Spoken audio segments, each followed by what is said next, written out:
Welcome to the Scorefeeder Football tutorial. We're going to show you how to use Scorefeeder to submit scores and statistics to as many media as you want.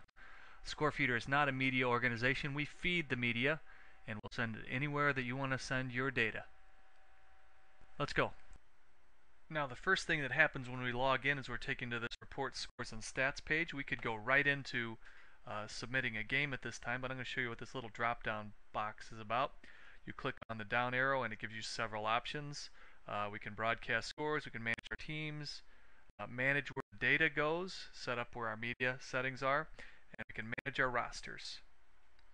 So we click on manage rosters, we're looking at football, and you can see that there's a space for a player number, first name, last name, graduating class, position, and we'll change the position on this player to quarterback. Height and weight, we're going to put in 6'2" and 195 pounds. For our quarterback, we always want to hit save roster changes.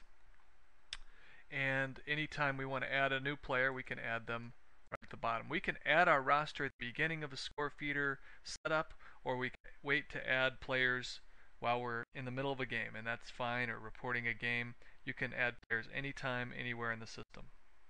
Next we'll go over and we will work on reporting a game. When we come into Scorefeeder, we are able to select the team that we're going to play. We can just simply speed type the name of the opponent, and that Scorefeeder will take a guess. For example, I did HUD and Hudson High School pops up, REV, I get Revere High School. My favorite opponent to play in these demos is my arch nemesis, Opponent High School, and we'll play a game against them, and they'll be the ones that we're working on today. Okay, we have now created the game, Sample High School versus Opponent High School. Scorefeeder asks us what the date was and the time, and whether we were home or away. Asks us our conference record, asks us wins and losses, score by quarter. Scorefeeder will total it up. If there's an overtime period, you can add that as well. Some of the key statistics that you're used to reporting are team statistics right across the top here. As we go through the scoring summary, you'll want to put your scores in order, and Scorefeeder has a very nice interface here where you're putting the score, you pick what type of score it is, whether it's any of the type of scores, and point after try. The player's name is the first thing you enter in. If there's a pass, who it's from. If there's a point after, who scored it, and the details there. Let's add a couple of scores just to show you how it works. In the fourth period, the opponent, and Walter Payton, a famous running back, scored a fourth quarter touchdown. It was a run. It was a 25-yarder, and he also ran in the 2-point conversion, so we select him twice. You can see how it shows you the entire roster of both teams. We could either speed type the name up here, or we can filter it by team. So Sample is my other high school, and Sample had a touchdown by Ted Ginn, and he was in the fourth quarter, caught a pass. It was a 78-yarder from his quarterback named Peyton Manning, and there was a kick, and the kick was made by Robert Smith. So there the scores are set up. Player stats.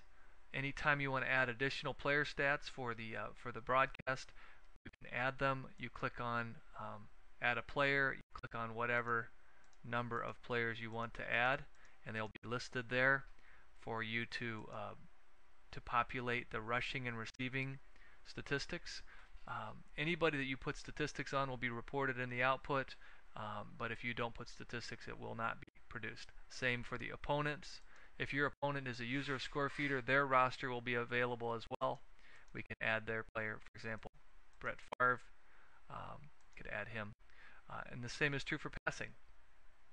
So you select the passer from the roster, and you fill in the key statistics Very simple. You can make a game narrative, uh, add in whatever you want to write. If the coach scored their 100th win, if there's a special rivalry and another story, you're welcome to add that as well.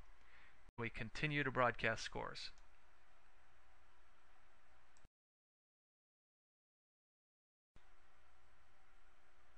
The next screen we come to is the media selection screen, where we're able to identify which media we would like to send to. There are three sections. There's the standard media. These are media your data will be going to automatically, whether you select them or not. There's the verified media, which includes any of the list of media that we have available that we've already made a connection with, and you're welcome to click on any of them and just simply click on them and they'll receive the data in the format that they desire it. You don't have to look up their email address or anything. It's right there for you. But a lot of times you're going to probably want to enter in your own media contacts under this section called Other Media. We've made Scorefeeder open so that you can enter in media that we don't even know about. For example, you might have the main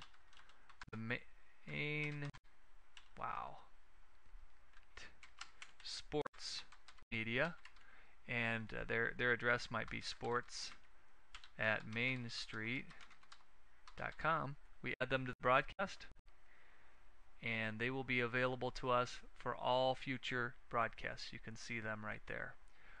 You're welcome to add any friends and family to your broadcast, whether those are assistant coaches, brothers and sisters, mom or dad who are interested in your broadcast. You're also welcome to invite the opponent school to Scorefeeder, the coach to the other team if they're not already a user. We encourage you to invite them as well. Then we click on Preview Broadcast.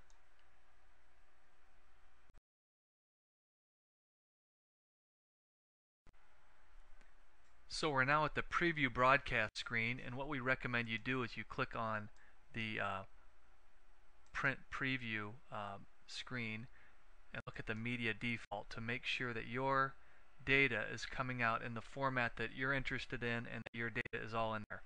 For example, you can see here the scores by team. You can see here's that Walter Payton 25-yard run, and here is the 78-yard pass that we just put in. You can see the statistics and how they're summarized. You can see the various individual statistics around here.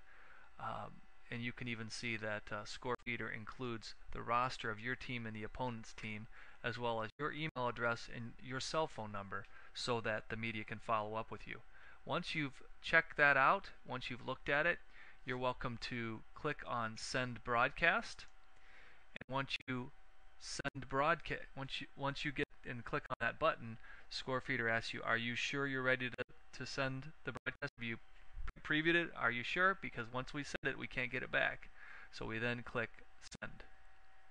See exactly who Scorefeeder is going out to. We can watch it go through and get a little comfort factor of who it's going out to, watching our list of recipients.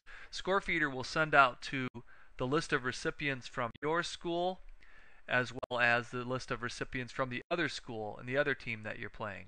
So you might see quite a long list of people that are included in this feed list, and they will get the data formatted the way they have requested it, and the media gets really happy about the amount of time that they're able to save in receiving data from Scorefeeder. So you sit and you watch this box kind of scroll through to make sure you see the email addresses, but Scorefeeder is going to kind of go through the whole list. It does it a little bit slow so that it's not marked as spam, one of our innovations. And when it's done, you'll see a little green box that will tell you that the campaign is completed, and it'll take you to this other screen right here. Now instantly, if you click on the Browse Scores button and you find your school, so I need to find Sample under Browse Scores, you'll be able to see the scores from the game that were just sent out. So here is the box score that goes to our Browse Scores button, and you're able to your scores published instantly on Scorefeeder for future reference, as well as any of them of your opponents. last thing to tell you about is your fans can click on subscribe at any time, and they can put in their name and their email and zip code, and they can subscribe to any school in any state and get the feed for any team. So I'm going to click on sample high school, which is the one I was working on, men's football. And if I click on add and subscribe right now, it will allow me to subscribe and get a personalized email to me of that high school's feed anytime the data is moved through Scorefeeder. So that wraps up our tutorial for Scorefeeder Football. Hope you like it. If you have any questions, be sure to use the Contact Us button. Scorefeeder is here to send data anywhere and everywhere it needs to go. We are not a media organization. We supply data to the media. So you get your free subscription, and we will send it anywhere and everywhere that you want it to go. Thanks a lot, and hope you enjoy Scorefeeder.